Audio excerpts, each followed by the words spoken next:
Una ola de calor azota la Ciudad de México, un incendio en el bosque de Chapultepec, cuyas llamas arrasa el zoológico, y con ello la consiguiente muerte de casi todos los animales.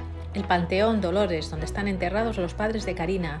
Todo apunta a un accidente climático. Estamos en mayo de 2030, prácticamente no queda mucho. Este vacío que hierve. Jorge Comensal en el micrófono de Rosa Pasapágina. Bienvenido.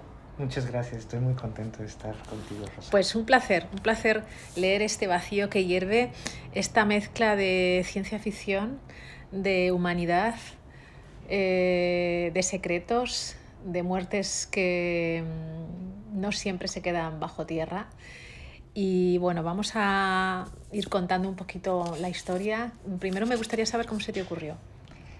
Comenzó con una búsqueda personal de la tumba de familiares Ajá. que nadie había visitado en décadas, y mientras recorría este cementerio inmenso en la Ciudad de México, tratando de ubicarla a partir de los rastros que quedaban de la memoria de mi padre, de dónde estaba ese sepulcro, yo pensaba en cómo se está transformando nuestra relación con la muerte a partir del cambio de los ritos funerarios, de qué papel juegan nuestro pasado y nuestros muertos, y cómo el olvido tiene consecuencias en nuestras vidas interiores. Y al mismo tiempo que eso pasaba dentro de mí mientras caminaba por las calles del cementerio, bajo un sol totalmente avasallador, rodeado de árboles secos, en medio de una sequía muy, muy fuerte, una ola de calor, como mencionaste.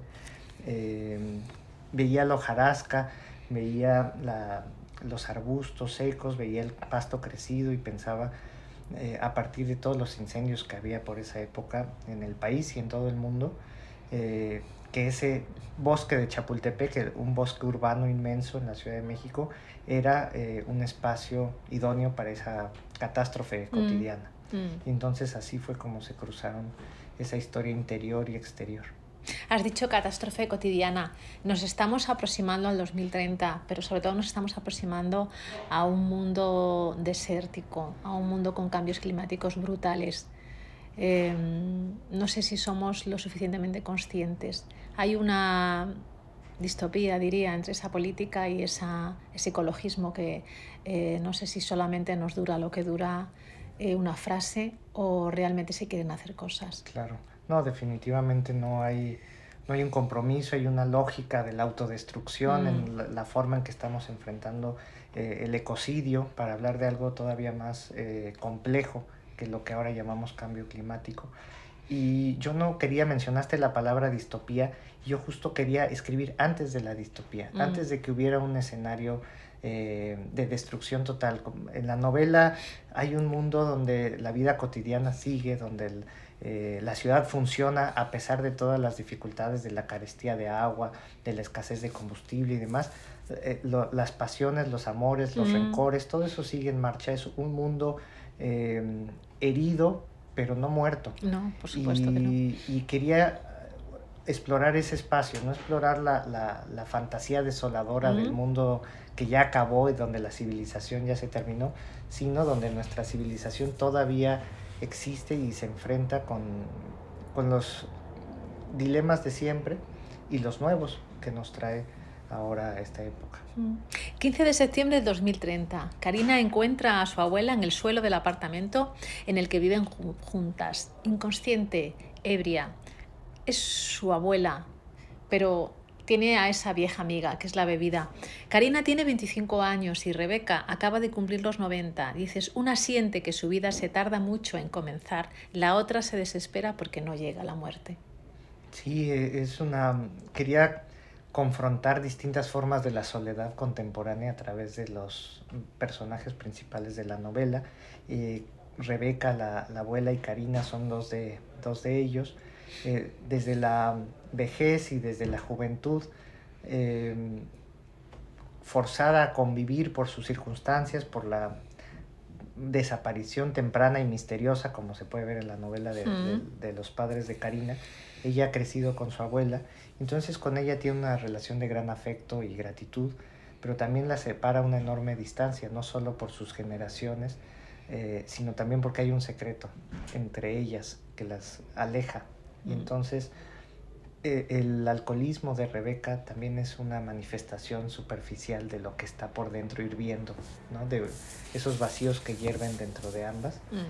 Y, y la novela cuenta las dificultades que hay en el camino para acercarse entre ellas y también entre los otros dos personajes que me interesaron mucho. Ahora hablaremos, ¿sí? Sí, De ellos. pues bueno, me espero No, entonces no, a bien, ellos. puedes seguir si Entre quieres. Silverio, un Sí, Silverio. guardia, un vigilante del cementerio, Sí. y su hija Daenerys, con quien no ha vivido porque se separó de su madre cuando ella era muy pequeña, ha sido un padre ausente, un padre irresponsable, y a partir del incendio, por lo que pasa ahí, intenta resarcirse un poco, pero también entonces es la soledad de ese hombre joven, absolutamente aislado en el cementerio, y su hija, que también ella tiene una sensibilidad, una actitud, una rabia ante la destrucción de la biosfera, que para mí representa una esperanza a futuro.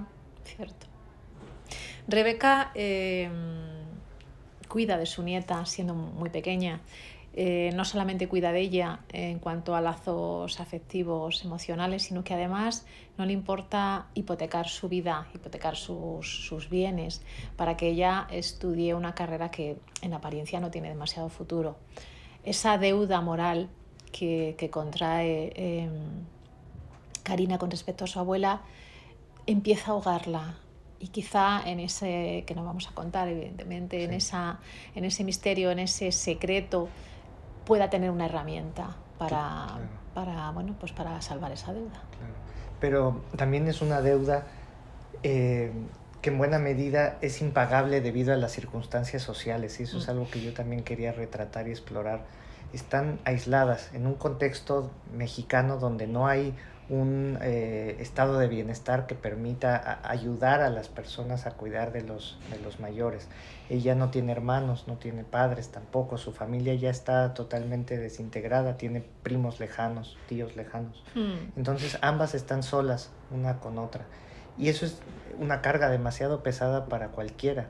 Cuidar de los pequeños y de los mayores, y como sociedad no estamos realmente haciendo nada para colectivamente apoyarnos, ¿no? Entonces esa deuda resulta tan pesada porque justamente falta la red de apoyos sociales que le permitiría que Rebeca pasara menos tiempo sola, que tuviera una vejez más digna, y que ella también se pudiera enfocar en sus estudios mejor. Karina estudia la carrera de física, el posgrado en mecánica cuántica, es una mujer brillantísima, y a la par que destaca tanto en la ciencia, funge como la cuidadora, la única cuidadora de su abuela, en una época pues de mucha dificultad. Rebeca sale de su casa con 7 años, su mochila, como cualquiera de nosotros o cualquier niño. Por supuesto, nadie se plantea que en un segundo su vida va a cambiar, que de ser una niña que convive con sus padres cae en una orfandad total. Ella tiene que salir también de eso, porque la figura de la abuela, por mucho que intente sustituir a sus padres, no deja de ser su abuela, y quizá volver a esa puerta que se cierra le ayude un poco con el paso del tiempo. Totalmente, y el hecho de que le ocultaran la verdad sobre lo que sucedió con sus padres también le impidió relacionarse con ellos. A pesar de su ausencia, todos tenemos una relación afectiva con nuestros familiares muertos, y el no saber quiénes fueron impide que esa relación sea saludable, por llamarle de algún modo. Entonces ella, con esos fantasmas de su pasado, de los que recuerda muy poco porque ya no estaban cuando ella tenía 7 años, no ha tenido una relación, y eso de algún modo ha generado una costra alrededor de su vida emocional que le ha impedido establecer relaciones afectivas con otras personas, incluso con su propia abuela, ¿no? Y eso es algo que a mí me interesaba confrontar a través de la novela, que necesita descubrir quiénes fueron realmente sus padres para saber también quién es ella misma, y a partir de ahí poderse acercar a otros. Si no sabemos quiénes somos, no nos podemos dar a conocer a alguien más, entonces nos quedamos solos en un estado de limbo, ¿no? Y es lo que le pasa a ella a lo largo de la novela, aunque hay un desenlace. Dice, la tercera copa afloja los músculos de la cara, la cuarta pervierte la mirada con una picardía desagradable, la quinta afecta el equilibrio y atrofia la lengua. Carina lleva toda la vida contando las copas de su abuela. Es curioso, pero no deja de ser una vivencia complicada.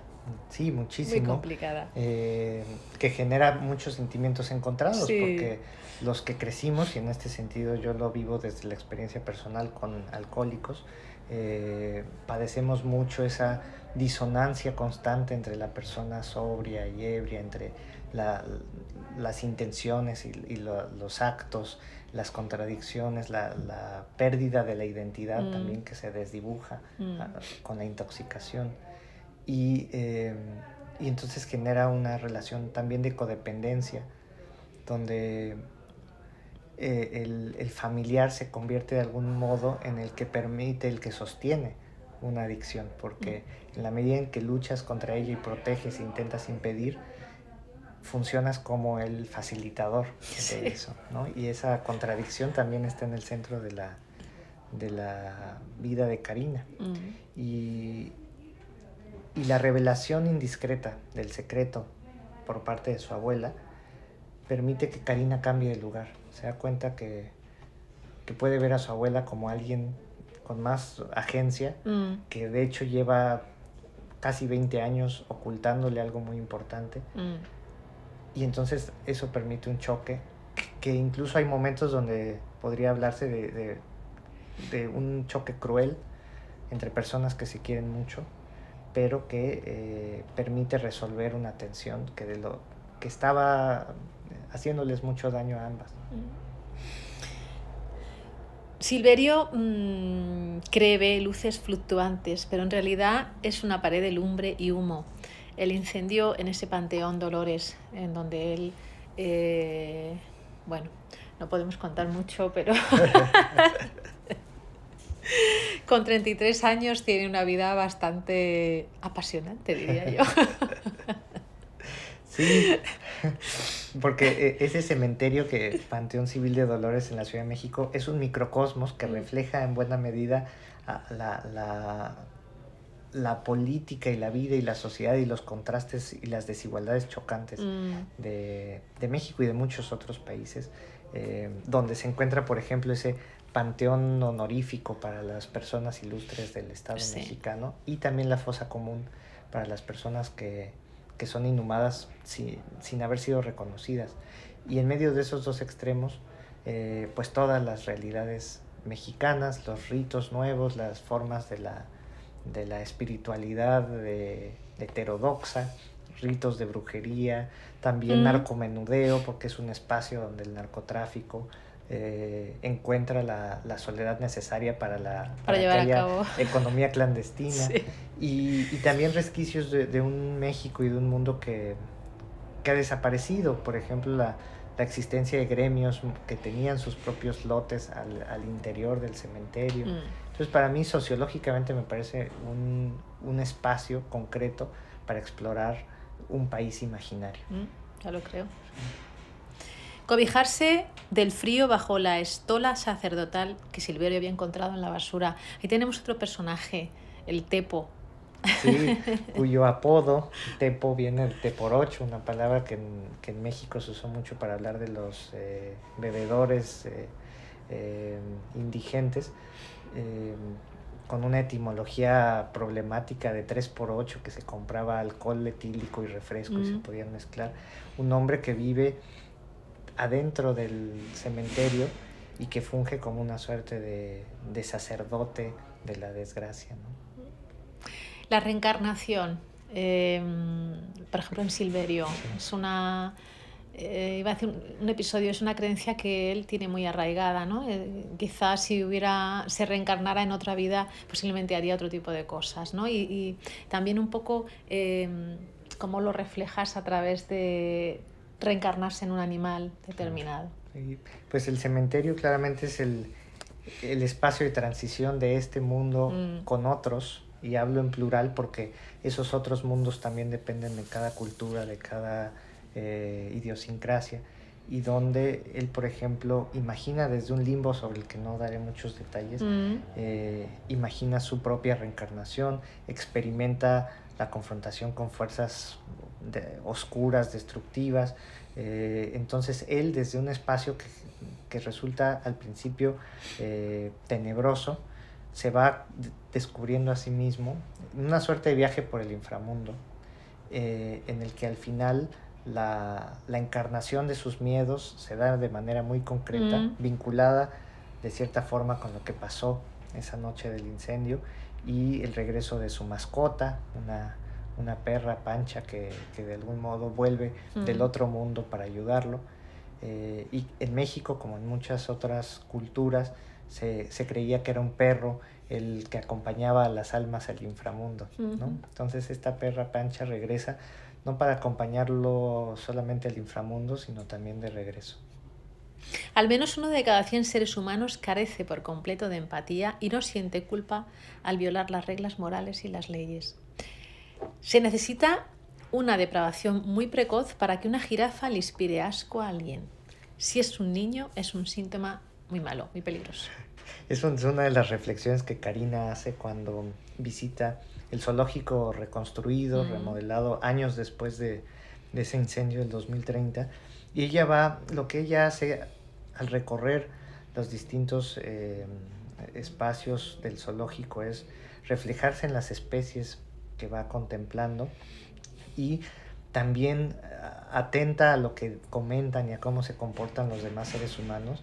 Ella saca sus propias conclusiones, como en esta cita que mencionas, recuerda cifras de la psicología social, y habla de una visión de la humanidad que a veces puede ser pesimista, pero creo que la propia novela, y justamente al salir del zoológico, y aquí ya estaba a punto de revelar algo demasiado importante, pero digamos que encuentra otra forma de ser, el absoluto contrario de esa indiferencia a la experiencia del otro que podría ser, por ejemplo, la crueldad con los animales, pues la empatía con los animales, cosa que yo creo que estamos desarrollando como cultura cada día más, y es algo de lo mejor, de lo que nos rescata como especie, aunque a nivel global hay mucha destrucción, pero también están creciendo formas también de la empatía, del cuidado ecológico que no había existido hasta ahora. Concienciación. Sí, una conciencia que apenas está en estado germinal en muchas personas, a las que yo admiro, incluso de las generaciones que vienen, ¿no? Entonces, de algún modo me gusta contribuir a registrar ese proceso, y si se puede también a fomentarlo. Se oxidó la vida con la premura de la sed, solo eso. El fuego, esa horda de reacciones químicas que oxidan los compuestos del carbono, pero también el fuego, ese ángel guardián, voluble y peligroso, que ha iluminado, alimentado, cantado y protegido a los seres humanos, mucho antes de que lo fueran Homo sapiens. Sí. Me parece una definición muy bonita de ese fuego que puede destruir, pero que al mismo tiempo nos sirvió para avanzar como hombres. Claro, sí, esa dualidad creativa y destructiva que nos caracteriza a los seres humanos, es muy difícil de aprender, de controlar, pero es nuestra naturaleza, y lo mismo podemos decir de los combustibles fósiles y de toda esta economía. Nos ha dado muchísimo y también está causando enormes problemas, ¿no? Entonces, simplemente tenemos que aprender a vivir con esa naturaleza doble del fuego, y quería reflejarlo de eso también de algún modo en ese título que es paradójico, porque ¿cómo puede hervir algo que está vacío? Pues es una nada que está llena de cosas, ¿no? En constante movimiento, este vacío que hierve. Pues muchísimas gracias, ha sido un placer, un aprendizaje muy bueno. Tienes varios temas muy importantes, lo que estabas apuntando de esa concienciación, de sobre todo el cementerio, ese respeto y esa distancia que hay para muchas personas, que no debería ser así, y esa relación de abuela y nieta, ese secreto, ese dolor, y no podemos contar más. Exacto. Pero Muchísimas ahí está gracias. la novela para Eso quien es, quiera leerla. exacto. Yo animo a que lo hagan. Muchas gracias, Rosa, qué gusto.